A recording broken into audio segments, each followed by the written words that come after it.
Hello à tous, je suis Loïc Audet, cofondateur d'ImoCities, l'investissement locatif clé en main. Je vous souhaite la bienvenue dans Club Deal, le podcast qui va vous aider, vous, investisseurs ou futurs investisseurs, à développer votre propre stratégie d'investissement immobilier. À travers des discussions auprès d'experts et de témoignages d'investisseurs, je vous donne toutes les clés pour réussir dans le monde merveilleux de l'immobilier et de l'investissement locatif. Mindset, financement, recherche de biens rentables, travaux, ameublement et gestion locative n'auront plus aucun secret pour vous. Si vous souhaitez discuter immobilier ou de tout autre sujet, je vous donne rendez-vous sur LinkedIn. Bien entendu, toutes vos questions sont les bienvenues et c'est avec grand plaisir que je tâcherai d'y répondre. Quentin, bonjour, merci de me rejoindre pour ce tout nouvel épisode de Club Deal. Alors aujourd'hui, on va parler d'investissement un peu particulier puisque cette fois-ci, on va pas investir seul, on va investir à plusieurs et on va investir à plusieurs, surtout dans le neuf. Et j'aimerais bien qu'on parle du neuf aujourd'hui. On parle souvent d'anciens, de LMNP sur Club Deal. Et là, c'est l'occasion de parler du marché du neuf. Et puis avec notamment la Covid, s'est passé quand même beaucoup de choses. Donc savoir comment s'est comporté le marché du neuf pendant cette période et potentiellement les perspectives à venir. Et avant de parler de tout ça, Quentin, je vais te laisser te présenter. Avec plaisir. Toi, ton parcours, ta vie, ton œuvre. Merci beaucoup Loïc de me recevoir sur Club Deal, c'est un vrai plaisir d'être là. Et assez brièvement, du coup moi j'ai créé et co-créé plus exactement la société Homunity en 2014, donc il y a maintenant 7 ans, où on est spécialisé en fait dans le financement d'opérations de promotion immobilière. Et donc on a créé tout simplement une plateforme de crowdfunding immobilier où des particuliers peuvent investir dans des projets immobiliers dès 1 000 euros sur plutôt du court terme avec des rendements entre 7 et 10% annuels. On parlera des risques et des avantages un peu plus tard ensemble, à mon avis. Ok. Avant Homunity, tu étais dans un domaine qui n'a strictement rien à voir. On n'avait pas fait grand chose avant Homunity. On n'avait pas fait grand chose parce que on a créé cette société avec Arnaud Devergy à la fin de nos études. On a fait une école de commerce. Lui est fils de promoteur immobilier, donc il avait un peu baigné dans cet univers-là. Moi, j'avais eu quelques expériences en fonds d'investissement pendant mes études, donc assez différents. Et on a cherché un sujet commun. J'avais également une expérience qui est très différente où j'avais été aspirant lieutenant dans l'armée de terre, donc rien à voir. Justement, c'est pour ça je voulais que tu le dises. Donc quand la Légion étrangère, donc c'est fort, félicitations, bravo en tout cas. D'ailleurs, justement, ça m'intéresse. Comment t'es tombé là-dedans? Tout simplement, comme pas mal de personnes pendant leurs études, il y a une année de césure entre la 4e et 5e année d'école. Donc nous, en dernière année, on avait fait un master spécialisé entrepreneur, mais avant ça, j'avais le choix d'aller en entreprise ou dans l'armée, typiquement avec le partenariat Grandes Écoles, qui sélectionne les meilleures écoles d'ingé, de commerce et de sciences politiques. Et donc, j'ai eu la chance d'aller à Saint-Cyr dans un premier temps, puis ensuite j'ai fait l'école de cavalerie à Saumur, où on monte à cheval par tradition, mais c'est plutôt pour être dans les chars. Et ensuite, en fonction du classement, et j'ai eu la chance d'être major à l'école de cavalerie de Saumur, où j'ai pu choisir mon régiment. Et donc, j'ai choisi le premier régiment étranger de cavalerie, qui est un régiment de Légion étrangère, et je suis parti à Orange. D'accord. Le régiment était basé là-bas, et c'était une super expérience à mon jeune âge, être officier à l'époque dans l'armée française et plus particulièrement dans la Légion, c'était une super expérience. Mais t'avais 22, 23 ans, quoi, quelque Exactement. chose comme ça. Tout à fait. C'était l'année de mes 23 ans, très exactement. Donc ça commence à remonter un peu, mais non, j'en garde des super souvenirs. Et comment tu fais pour gérer une trentaine de légionnaires à 23 ans? Et comme toi, Loïc, est chef d'entreprise, t'apprends la différence. Déjà, c'est très intéressant de voir la différence entre commander et manager, où c'est deux choses très différentes, mais il y a quand même des points en commun. Et après, je pense que le respect dans l'armée se gagne aussi. C'est pas qu'une question de grade. Et j'avais la chance d'être à l'époque très en forme physiquement, donc typiquement en course à pied où c'est l'une des épreuves phares dans la Légion, et donc j'avais réussi à gagner leur respect comme ça. Et après ça se fait assez soit naturellement, soit l'école spéciale militaire de Saint-Cyr, qui est une super école de formation. T'apprends pas mal de choses là-dessus, mais c'était hyper intéressant comme expérience. Ok. Est-ce que ça se ressent si je travaille chez Community? Est-ce que c'est l'armée ou pas? Faudra que tu demandes à mes collaborateurs, mais je pense pas. Ce qui se ressent, mais c'est quelque chose. La Légion étrangère, c'est très particulier. C'est que, sauf les officiers qui sont français, mais sinon, les sous-officiers et les militaires du rang sont principalement des étrangers. Et il y a quelque chose, un critère de base qu'on apprend là-dedans, c'est la confiance et le respect. Et je pense que c'est des valeurs qui sont très fortes chez Community. On n'a pas de mal à faire confiance aux gens. Pour autant, faut faire ses preuves avant d'avoir la confiance de quelqu'un. Et après, le respect mutuel qu'on peut avoir chez nous, qui est extrêmement fort entre, on sait remercier du bon travail et on sait être exigeant aussi quand il faut l'être. Donc, non, je pense que ça se ressent pas trop sur la partie militaire ou les coupes de cheveux qu'ont les gens chez nous. Mais sur certaines valeurs fortes de l'armée, ça peut se ressentir un peu. Non, mais c'est à 23 ans, c'est une belle expérience, et surtout, je suis persuadé que ça t'a servi. Quand t'as eu tes premiers employés, ça a dû te servir énormément, quoi. Ouais, et pour la cohésion, il y a plein de bonnes choses dans l'armée tout n'est pas bon à prendre, mais il y a plein de super trucs qui ont été mis en place, et faire en sorte que les équipes s'entendent bien en faisant des choses un peu extra boulot, enfin qui sortent du cadre du boulot, c'est pas mal. Ok. Et du coup, Community, donc on a compris que c'était du crowdfunding, on va rentrer dans le détail. Moi, ce qui m'intéresse, c'est quelle est la genèse de pourquoi avoir créé cette plateforme, sachant que effectivement tu t'es créé un moment où les plateformes de manière générale de crowdfunding commençaient à se développer. Je pense à My Major Company à l'époque. Ça arrivait à peu près, si j'ai pas de bêtises, ça peut arriver à peu près en même temps, ou légèrement après, ou légèrement avant, mais alors légèrement après. En fait, nous on a eu la chance d'être sur un timing juridique qui était assez bon, où le statut de conseiller en investissement participatif a été créé et mis en place en octobre 2014, et nous on a créé notre société en septembre 2014. Donc d'un point de vue timing juridique, ce qui nous réglemente aujourd'hui, c'est mis en place exactement au même moment. Donc ça, il y avait une opportunité juridique de ce côté-là. Et My Major Company, effectivement, avait démocratisé le crowdfunding pour financer des artistes, majoritairement dans le monde musical au début. Et nous, à la fin de nos études, en fait, typiquement, on parlait tout à l'heure de l'armée. Donc l'armée, j'étais rémunéré quand j'étais là-bas. J'avais quelques économies à la fin de mes études. Et l'une de mes préoccupations était de savoir où est-ce que j'allais placer cet argent. Et ça représentait pas un montant assez conséquent pour investir directement tout seul dans l'immobilier. Mais par contre, je me suis dit, s'il y avait quelques amis qui, comme moi, ont mis un peu d'argent de côté, on peut les réunir pour investir ensemble dans des projets immobiliers, ça devient possible. Et c'est comme ça qu'on a découvert le crowdfunding immobilier, et plus spécifiquement ce qui est notre cœur de métier aujourd'hui, c'est-à-dire financer des promoteurs immobiliers pour qu'ils construisent des immeubles et rétrocèdent une partie de la marge à nos investisseurs. Ok.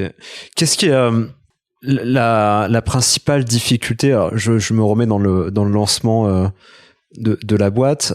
J'imagine les deux étaient compliqués. C'est d'un côté, effectivement, c'est chercher des investisseurs, réunir des investisseurs, les faire patienter jusqu'à temps d'avoir un projet qui soit viable. Et de l'autre côté, trouver un promoteur qui te connaît pas, qui connaît pas le crowdfunding, qui tu vois, t'es un martien pour lui, quoi. Tu arrives, tu dis, écoute, je vais réunir 100 personnes et ils vont financer l'apport pour que tu puisses lancer ton projet, quoi. T'as tout à fait raison, et au début c'est très compliqué. Après, une fois qu'on avait signé le premier projet, c'est devenu plus simple.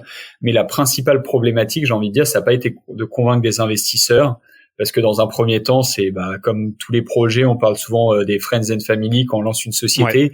Là, c'était un peu la même chose. Les premiers investisseurs, ça a été nos parents, nos frères et sœurs, nos amis, des gens de confiance, des professeurs de notre école de commerce qui ont investi dans nos opérations. Donc, c'était vraiment le premier cercle qui investissait. Donc, ça, les investisseurs, on les a trouvés assez facilement dans un premier temps.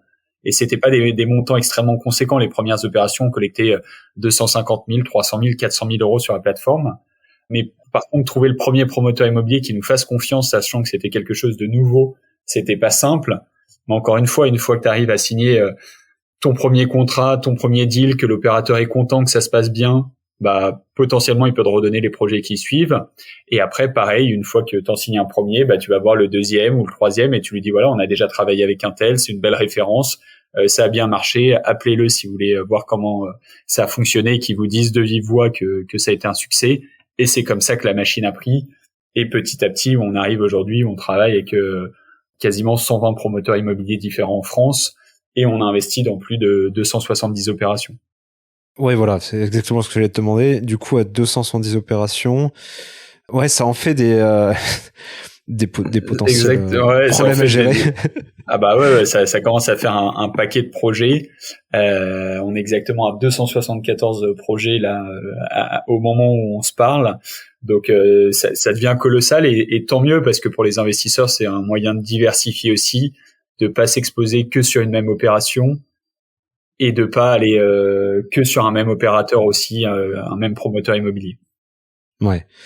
Et t'arrives à, question comme ça, du coup, c'est plutôt des promoteurs, je dirais presque indépendants, des promoteurs locaux généralement, ou peut-être même nationaux, je sais pas. On n'a pas vocation à financer des promoteurs immobiliers les 10 plus gros, type Bouygues Immobilier ou Altarea Cogedim, parce que généralement ils sont cotés en bourse ou ils ont accès à des très gros fonds d'investissement qui mènent des dizaines de millions d'euros dans leur opération. Donc c'est pas notre cœur de métier. Par contre, on finance vraiment à partir du 20e promoteur immobilier jusqu'au 600, 700e en France. Là, on a de la place pour eux. Et il y en a même qui sont cotés en bourse, mais qui sont plus petits. Donc ça a de l'intérêt pour nous de les accompagner dans leur développement. Et après, des sociétés familiales qui vont avoir entre 15 collaborateurs et 300 collaborateurs. C'est à peu près la taille type des opérateurs que nous allons accompagner. Ouais. Du coup, ça permet presque de rééquilibrer la balance, quoi. De donner un peu plus de chance à ces promoteurs qui effectivement... Oui, tu as tout à fait raison. C'est extrêmement vrai, où les petits promoteurs immobiliers qui peuvent avoir des difficultés à se financer. Nous, on remplace jamais les banques. Ça on pourra en parler après, mais on n'a pas du tout vocation à remplacer les banques. On est vraiment au niveau des fonds propres ou quasi-fonds propres.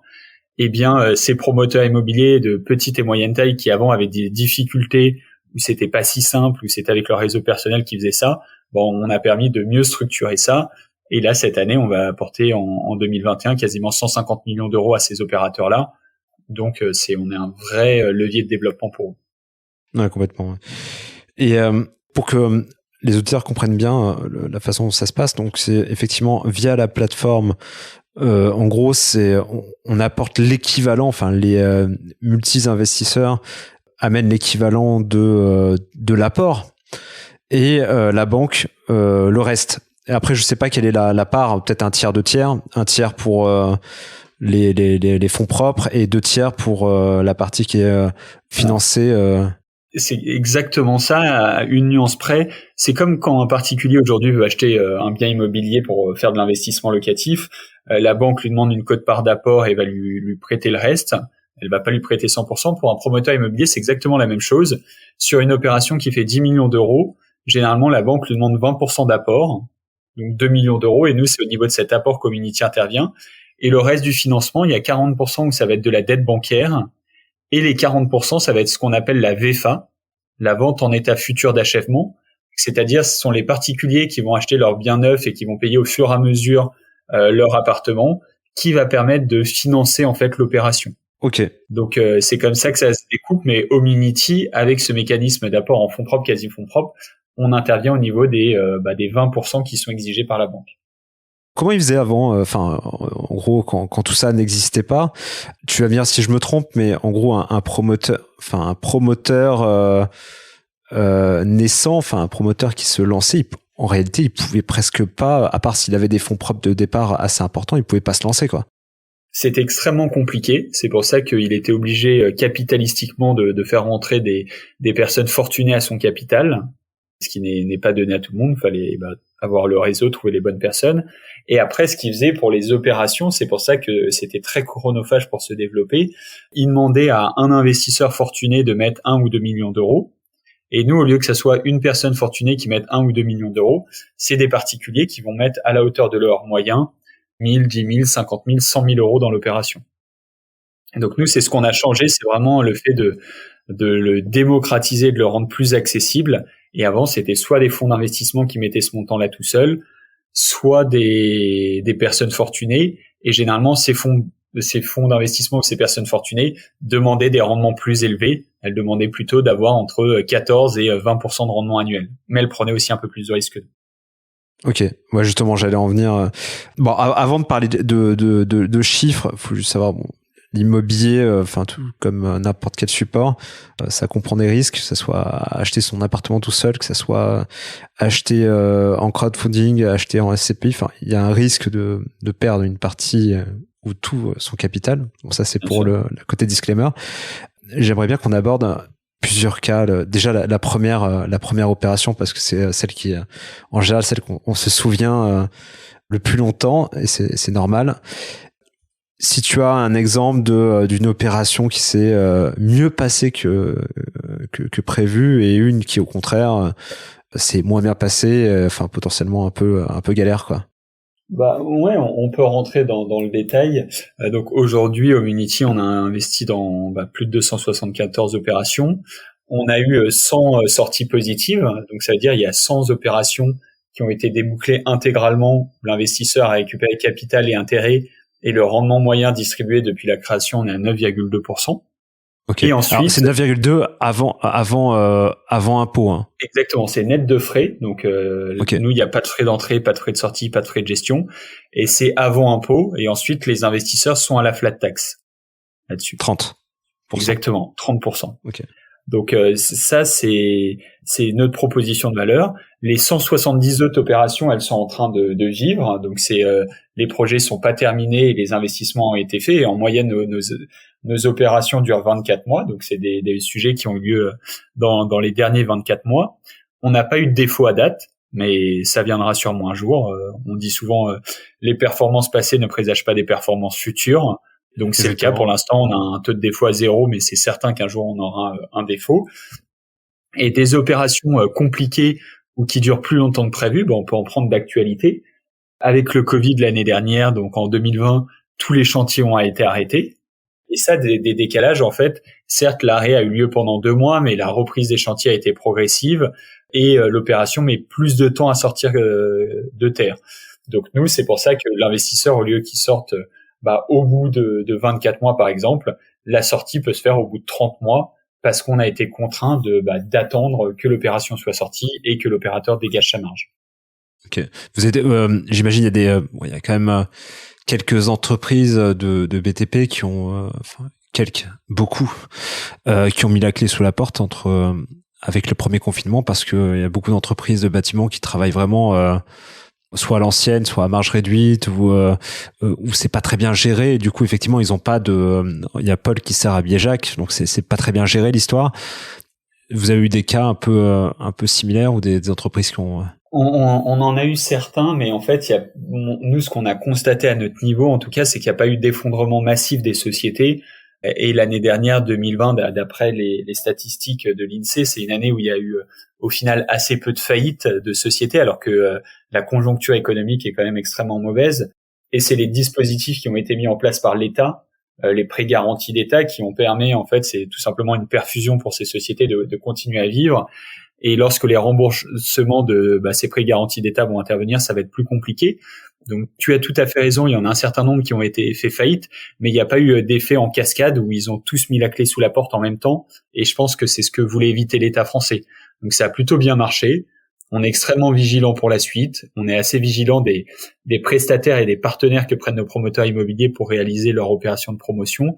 Mais de ce côté-là, ça a pu réduire les marges des opérations, mais ça n'a pas fait en sorte qu'on ait une inquiétude sur un projet, de se dire du coup le projet va pas sortir parce que toutes les sociétés ont fait faillite. Ça, on l'a pas vu sur les opérateurs qu'on a pu accompagner.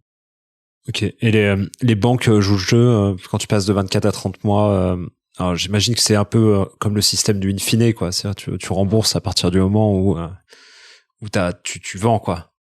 De toute façon, le promoteur immobilier, il continue de payer des intérêts, donc les investisseurs sont pas spécialement perdants, c'est juste que l'argent est bloqué plus longtemps. C'est pareil pour les banques. Et après, on est tous liés à la réussite de l'opération. La banque souhaite que ça sorte par le haut pour récupérer son capital et ses intérêts.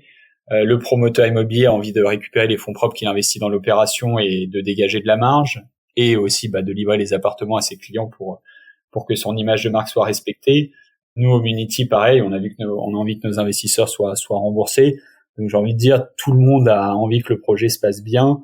Et après, c'est aussi notre rôle au Munity de soutenir les promoteurs immobiliers, dans le contexte qu'on a connu l'année dernière. On n'est pas là pour sortir à tout prix indemne de la situation et couler le promoteur immobilier derrière. Ouais, on n'a pas accusé de financiers, de requins, entre guillemets. On est aussi là pour accompagner les opérateurs dans leur développement. Et quand il y a un passage à vide, c'est à nous de les soutenir et de voir comment on peut les aider. Et avec notre réseau, les investisseurs qu'on connaît, on a 50 000 inscrits sur la plateforme, on a plus de 10 000 investisseurs. Typiquement, parfois, il y en a qui sont intéressés pour acquérir des lots des promoteurs immobiliers. Enfin, ça va dans le bon sens et ceci à nous, au Munity, que ça soit nous en tant que dirigeants ou nos collaborateurs qui faisons en sorte de donner un coup de pouce à l'opérateur pour que l'opération sorte vers le haut. Ok, parfait. On va revenir au première opération, la première. La toute première, ça commence à remonter, mais je m'en souviens très bien. Comme tu le disais, on se souvient de ces premiers projets. C'était une opération à Colombes. C'était un petit programme de logement où il y avait une vingtaine de logements. L'investissement avait duré, c'était 18 mois, donc c'était plutôt court terme. On avait versé 9% de rendement annuel à nos investisseurs et on avait élevé 250 000 euros sur la plateforme. La taille moyenne des opérations a bien augmenté. On est en moyenne à 1 million d'euros aujourd'hui. Mais bon, on était super satisfait de faire un premier projet et il s'était débouclé en temps et en heure. Donc, très satisfait de ce premier programme dont on se souviendra longtemps.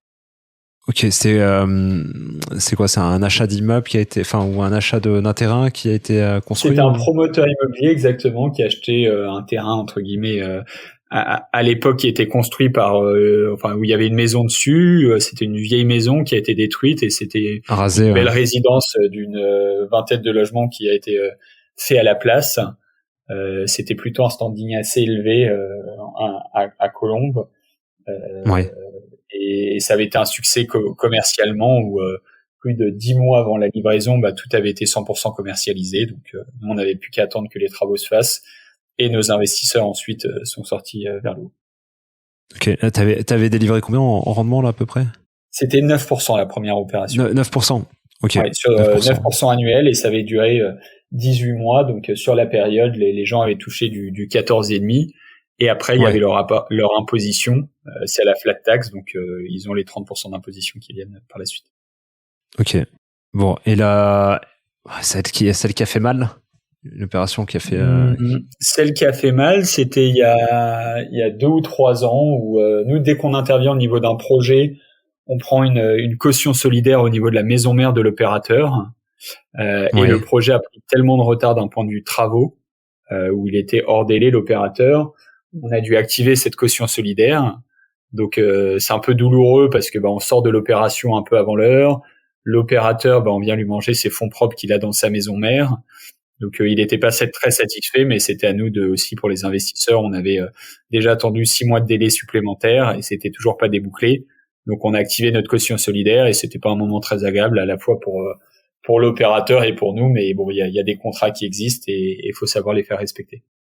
Ouais. C'est peut-être l'armée qui revient un peu et qui parle. Mais c'est peut-être l'armée là qui parle. Ouais. Mais non, c'est important de savoir faire respecter les engagements qui ont été pris et on lui a rappelé. Et on n'a pas eu besoin d'aller devant quelconque tribunal de commerce pour faire appliquer la décision.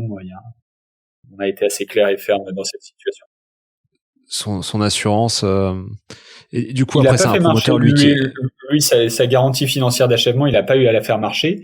C'est simplement que c'était une opération basée à Saint-Cyr-au-Mont-d'Or, à côté de Lyon. Ouais. Et c'est plus au niveau quand on intervient, nous on intervient au niveau de la société de projet en tant que telle.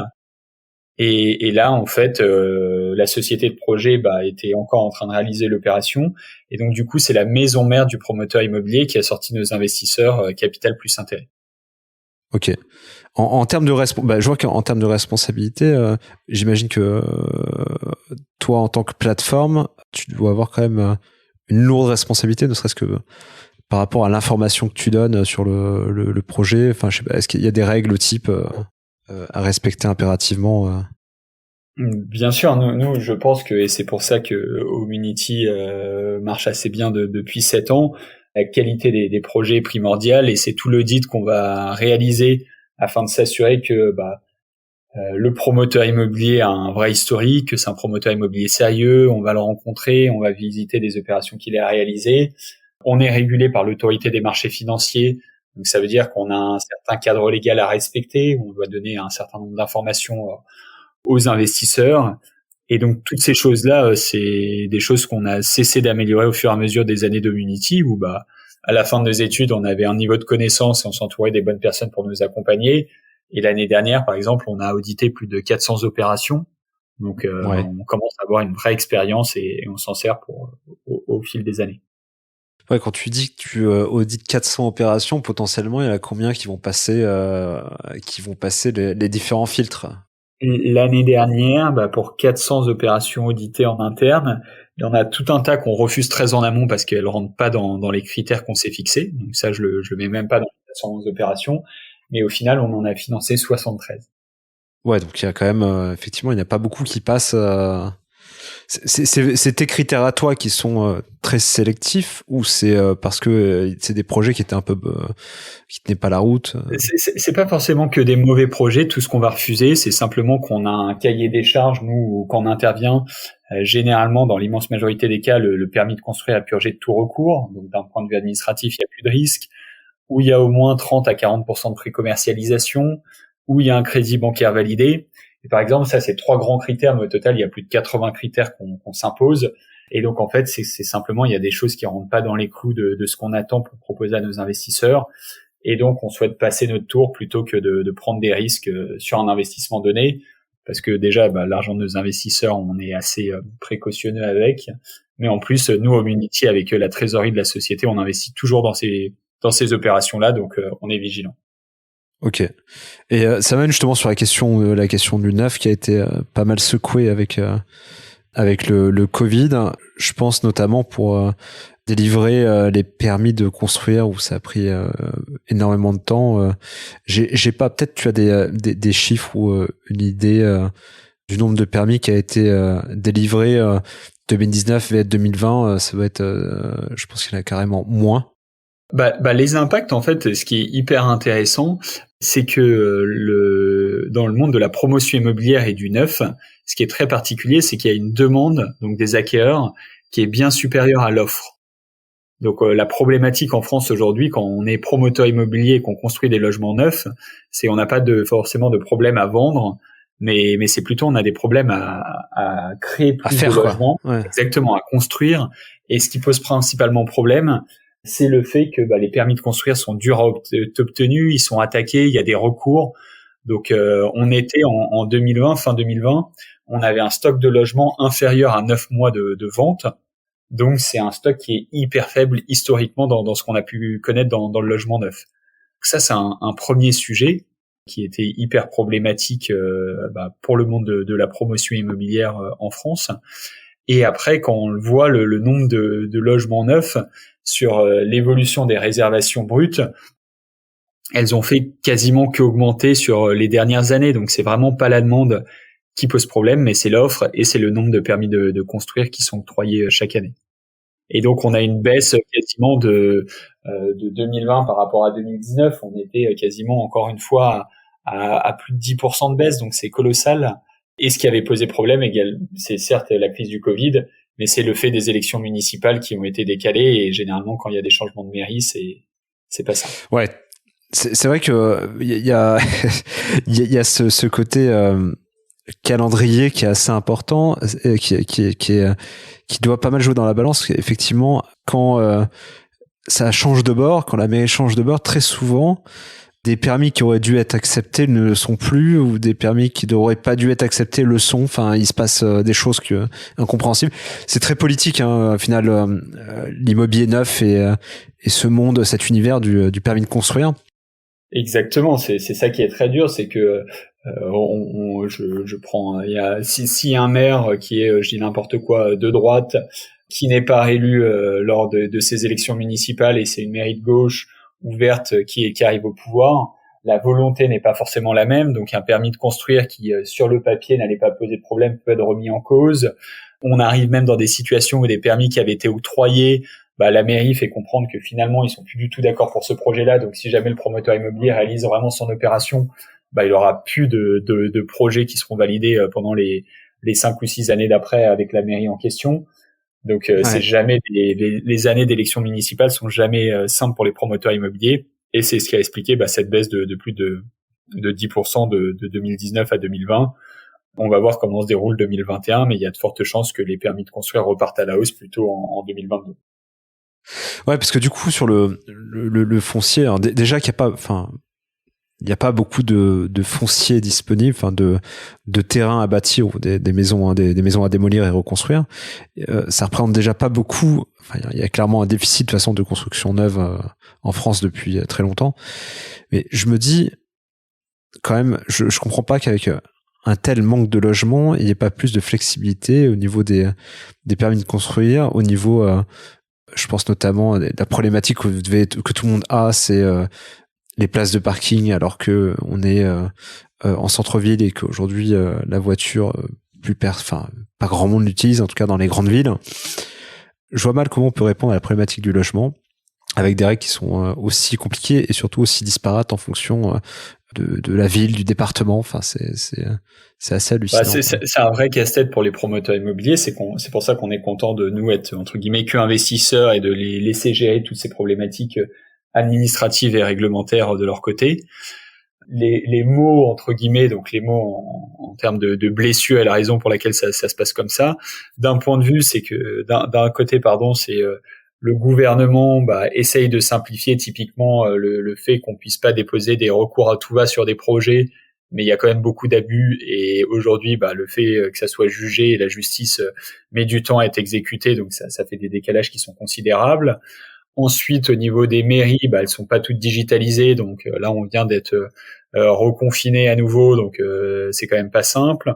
Et il y a plein de raisons. Je pense que c'est d'un point de vue réglementaire et ou législatif où le gouvernement a encore beaucoup de progrès à faire. Quand c'était Julien de Normandie qui était ministre du Logement et cohésion des territoires, il a fait beaucoup d'efforts dans ce sens, mais le travail n'est pas fini et il faut de la simplification sur tous ces sujets-là. Le problème, c'est que si jamais on en reste là avec une dissymétrie entre l'offre et la demande, le prix de l'immobilier va mécaniquement continuer de grimper, et les grands perdants seront les particuliers français qui vont devoir payer de plus en plus cher la pierre. Ouais, ça c'est une certitude. D'ailleurs, en parlant d'augmentation des prix, toujours l'immobilier neuf a été plus cher que l'ancien. Alors ça fait un peu discussion de comptoir, mais on connaît, on sait le prix du foncier, donc le terrain coûte très cher, surtout dans les emplacements premium. Mais maintenant, on sait qu'on est capable de construire avec des ossatures qui sont moins chères, etc. Comment ça se fait qu'on n'arrive pas à avoir des prix qui sont plus sympas, entre guillemets, qui sont comparables à de l'ancien, ou voire moins, parce qu'on sait que je pense que c'est possible pour au moins répondre à une problématique, quoi, de se loger, quoi.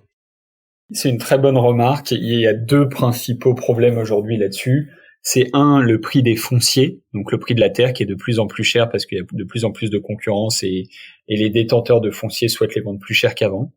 Ça, c'est la première problématique. Et deuxièmement, c'est le coût des matières premières, où le prix du béton a explosé par rapport aux années d'avant, et ce qui fait que proposer un bien immobilier neuf bon marché ou peu cher, ça devient de plus en plus compliqué.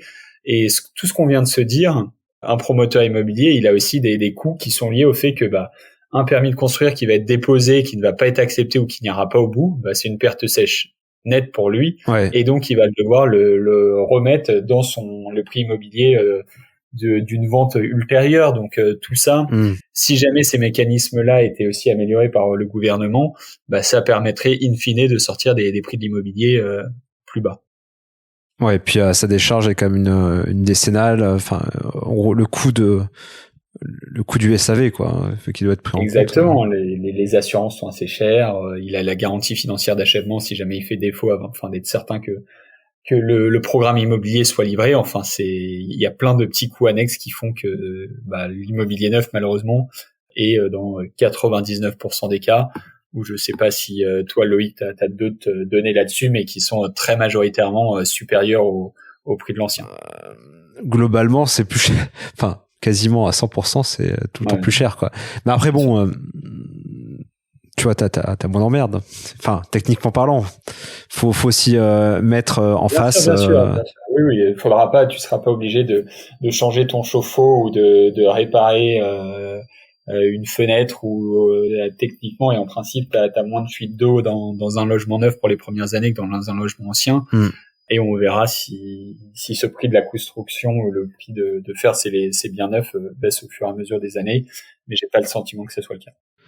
D'ailleurs, alors peut-être pas, vu que t'es pas directement en face des acheteurs, des projets qui sont faits par tes promoteurs, mais qu'est-ce qui attire les acheteurs dans le neuf, hormis ce qu'on vient de dire? Enfin, en gros, t'es tranquille pendant 10 ans parce que il y a quelque chose qui doit les attirer plus que dans l'ancien. Alors, on l'a compris. Il y a potentiellement l'emplacement. Peut-être des fois on démolit et on reconstruit dans des emplacements un peu sympas. Plusieurs raisons. Tout dépend déjà si c'est un investisseur qui va avoir le bien en tant que résidence principale ou si c'est de l'investissement entre guillemets locatif. Si c'est de l'investissement locatif, il y avait des outils de défiscalisation, le dispositif Robien, Borloo, Cellier, Duflo, Pinel maintenant, qui existent. Et donc ça, il y a entre guillemets des avantages fiscaux pour les investisseurs. Ça c'est une partie.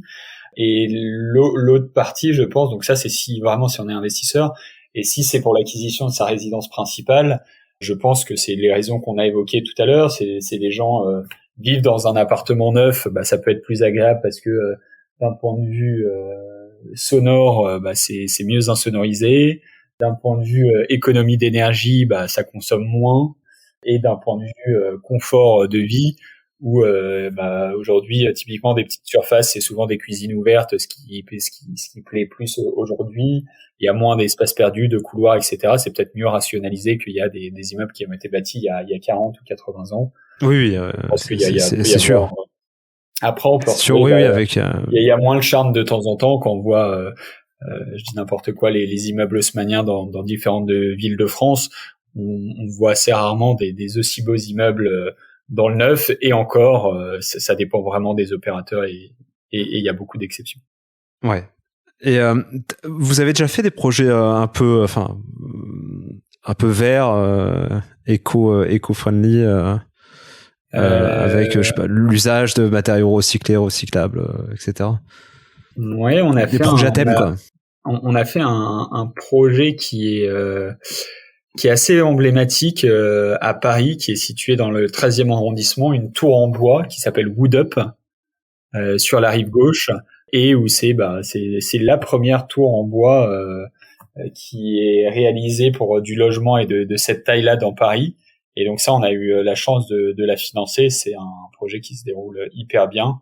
Donc on est très fiers, et pour nous, c'est une belle vitrine d'avoir participé à cette opération. C'est délivré, ça? Ou c'est en cours, ou c'est quelque chose qui est déjà délivré? Non, c'est en cours. L'investissement est pas terminé. Je crois qu'on en a à peu près à la moitié de la vie de l'investissement. Et donc la tour s'appelle Wood Up. Si les gens tapent sur internet Wood plus loin UP, le trouveront assez facilement. Et c'est un peu plus de 100 logements qui sont construits. Et donc c'est une tour en bois de 17 étages dans le centre de Paris. D'accord, ouais, je l'ai. Ah oui, effectivement, c'est limite, c'est une prouesse technique, quoi. Ouais, ça mixe plein de choses différentes. L'architecture est assez exceptionnelle, le respect de l'environnement est total sur cette opération, et ça, c'est différent du style haussmannien dont on parlait juste avant, mais c'est une super belle opération qu'on est assez fiers d'accompagner. Ouais, je comprends. J'ai les images, j'essaie de les mettre dans le lien dans la description du podcast, mais ouais, effectivement, j'imagine il y a une certaine fierté de proposer des beaux projets, parce que là c'est un très beau projet. Et du coup, est-ce que tu as senti un engouement qui était fort parce que c'était un peu éco-responsable, durable, ou ça se passe exactement de la même manière, il n'y a pas de différence notable? Très honnêtement, j'aimerais dire qu'il y a une différence, mais c'est pas le cas, où il y a quand même un vrai engouement quand on finance des opérations. Et après, en fait, il y a plein de choses qui vont varier. Il y a des gens qui sont plus sensibles à ce type de projet, Il y en a d'autres qui c'est plutôt la situation géographique qui les intéresse, savoir est-ce que c'est dans leur région ou pas, ou est-ce que c'est proche de chez eux. Il y en a d'autres, c'est sur le promoteur immobilier. Est-ce qu'ils le connaissent de nom ou pas? Il y en a d'autres, là par exemple, 107 logements, ils vont dire que c'est trop gros comme opération et que ça leur plaît pas, donc ils préfèrent des plus petits projets. Il y en a d'autres qui préfèrent des bureaux ou de la logistique. Enfin, chacun a ses critères d'investissement et donc j'ai envie de dire c'est un critère parmi tant d'autres. Ouais, c'est sûr que la construction bois comme ça, ossature bois, c'est quand même très particulier, même au niveau technique. C'est par exemple quand tu installes, là j'ai vu qu'il y avait plein de baies vitrées. T'es obligé par exemple de les mettre sur glissière parce que le bâtiment a tendance à se tasser. Il se tasse naturellement pendant une dizaine d'années. C'est-à-dire que le bois, tu sais, sèche au sud et se remplit d'eau au nord. Et du coup, tu peux, c'est un vrai casse-tête. C'est un peu comme les chalets qui sont sur une sorte de petits pylônes en métal et que tu descends régulièrement, quoi. Ouais, et que tu descends régulièrement pour ajuster la taille, quoi. Enfin, c'est assez hallucinant et effectivement, c'est une prouesse. Mais t'as tout à fait raison. Et il y a plein de problèmes techniques entre guillemets qui sont très différents de bâtiments qui ne sont pas en bois. Aujourd'hui, les technologies sont quand même assez avancées, donc les gens sont au courant et les promoteurs immobiliers ont aussi leur savoir-faire là-dessus. Mais donc de l'extérieur, il y a des investisseurs qui peuvent ne pas être intéressés justement par ces opérations qui sont en bois, et d'autres au contraire qui voient l'aspect vert et responsable et qui sont attirés par ce type de projet. Donc encore une fois, ça va vraiment dépendre des investisseurs, et c'est le fait qu'on ait un peu plus de 10 000 investisseurs particuliers. Alors, on a aussi des institutionnels, mais dans les particuliers, ils ont vraiment des critères très différents les uns des autres, et donc ça peut jouer. Ok. On va s'intéresser au parcours client Amenity. Donc moi, je suis primo-investisseur, j'ai investi nulle part et je tombe sur ton site qui est super bien fait et je veux me lancer. Comment ça fonctionne? C'est assez simple. Généralement, les gens vont sur amenity.com. Ils vont dans un premier temps se créer leur espace personnel où ils vont remplir des informations et valider leur compte. Et ensuite, ils vont avoir accès aux différentes opportunités d'investissement. Pour avoir un ordre d'idée, en 2021, on va à peu près proposer une centaine d'opérations sur la plateforme. Donc, c'est en moyenne 2 par semaine. Et quand tu te connectes sur une opération, tu vois exactement qui est le promoteur immobilier, où est située l'opération, quel est le rendement, quelle est la durée. Tu as un dossier d'une 30aine de pages qui t'explique de A à Z comment va se dérouler le projet. Et les personnes ensuite peuvent décider d'acheter une obligation à 1 000 euros. Donc nous, les gens n'achètent pas des actions, mais des obligations. Et donc ils peuvent dire, je vais acheter une obligation, 10, 100. Donc s'ils achètent 100 obligations à 1 000 euros, ils vont investir 100 000 euros sur un projet donné. Et ils vont signer, ils vont tout faire de manière dématérialisée. Tout se fait en ligne. Et donc ils vont souscrire leur bulletin ils vont signer leur bulletin de souscription sur la plateforme Amenity. Ensuite, ils vont recevoir leur confirmation d'investissement. Ils vont retrouver leur contrat d'investissement sur leur espace investisseur. Et tous les 3 mois, ils vont recevoir des rapports sur l'avancée du projet. Ok. Donc ils vont vraiment suivre leur investissement de A à Z. Et jusqu'à la fin de l'opération, ils vont retoucher leur capital et leurs intérêts. Et là, 2 solutions. Soit ils réinjectent. Exactement. Soit ils gardent cet argent sur leur compte en banque pour l'investir autre part ou se faire un plaisir personnel, peu importe. Ou soit ils vont investir dans une autre opération sur la plateforme. Ok, et c'est reparti pour un tour. Exactement. Et les gens, nous, c'est assez intéressant. On voit que les gens ont en moyenne investi sur un peu plus de 4 opérations sur la plateforme. Donc, ils ont vraiment tendance à diversifier. On trouve ça positif. Et ils investissent aussi bien en tant que particulier qu'avec leur société ou holding d'investissement. Vraiment, ça dépend des profils. D'accord. Ouais, donc et le taux, le nombre de personnes qui réinvestit, il est très élevé. Il y a un peu plus de 75% des personnes qui investissent dans les 3 mois. Ok. Donc il y a vraiment un investissement qui est assez fort.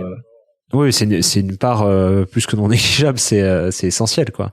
Ouais, pour nous mais un peu comme beaucoup de personnes et toi avec la société que tu as créée Imocity, j'imagine les gens font un premier investissement, attendent de voir comment se passe cet investissement, et si c'est conforme à leurs attentes et ce qui est la proposition de valeur chez vous généralement est respectée chez nous aussi, les gens réinvestissent et sont satisfaits. Donc Nous, c'est pour ça qu'on est assez content depuis 2014. On a quand même une très grande majorité de nos investisseurs qui est satisfaite et du coup qui réemploie ses fonds sur les projets. Ouais, complètement. Nous, on est c'est un peu plus d'un sur deux qui réinvestit dans l'année, dans l'année du premier investissement. Sachant que vous, c'est des investissements qui sont un peu plus long terme, forcément. Donc j'ai envie de dire, la stat, elle est excellente d'avoir une personne, un peu plus d'une personne sur deux qui a réinvesti. Nous, vu que c'est du court terme, il se rend très vite compte de est-ce qu'il a envie de replacer ou pas. Et ça, c'est assez bénéfique aussi pour nous dans notre business model pour Obinity. Justement, business model, à un moment donné, faut que tu te rémunères quelque part parce que. Bien sûr. Comment ça marche? Super simple. Pour l'investisseur, en fait, quand nous, on lève 1 million d'euros pour l'opérateur, donc pour l'investisseur, il n'y a pas de frais d'entrée, pas de frais de sortie, pas de frais de gestion, donc on va pas se rémunérer sur l'investisseur. Par contre, on se rémunère sur le promoteur immobilier et on lui facture des honoraires de levée. Et généralement, on le dit très concrètement, on facture généralement 5% des montants levés au promoteur immobilier. D'accord. Donc quand on va lever 1 million d'euros, on va lui facturer 50 000 euros d'honoraires. D'accord, pour quand même un travail derrière, ne serait-ce que monter le dossier, tout vérifier en amont, etc. Oui, bien sûr. Et pareil, chacun y trouve son compte parce que l'investisseur, il est assez content de qu'on ait monté le dossier, que lui ne paye pas de frais, qu'il a un suivi d'investissement, qu'il fasse tout ça en ligne. Et de l'autre côté, l'opérateur immobilier, on monte le véhicule juridique, c'est nous qui prenons toute la charge des contrats pour nous. On va réunir les fonds, on va lui permettre de réaliser l'opération, de capter de la marge et d'en renverser moins que historiquement à ses investisseurs. Et c'est pour ça que travailler avec quasiment 120 opérateurs immobiliers, ça commence à être un très beau chiffre. Et c'est parce qu'on a de la pertinence pour les opérateurs aussi et pas que les investisseurs. Ok.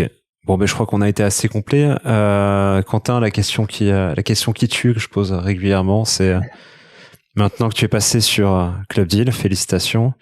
Est-ce que à ton tour, tu aimerais entendre quelqu'un qui pourrait nous parler d'immobilier, d'investissement locatif en tout genre? C'est une très bonne question. Donc quelqu'un idéalement que tu n'aies pas interviewé, auquel je pense, et qui fasse de l'investissement locatif dans l'immobilier. Alors, je suis en train de réfléchir. Je pense qu'il y a une société qui est assez pertinente et qui est différente, qui s'appelle Baltis Capital. Je ne sais pas si Loïc, tu les as déjà vus passer dernièrement. Non. Alors, je connais la boîte, mais je ne les ai pas eus. Ok.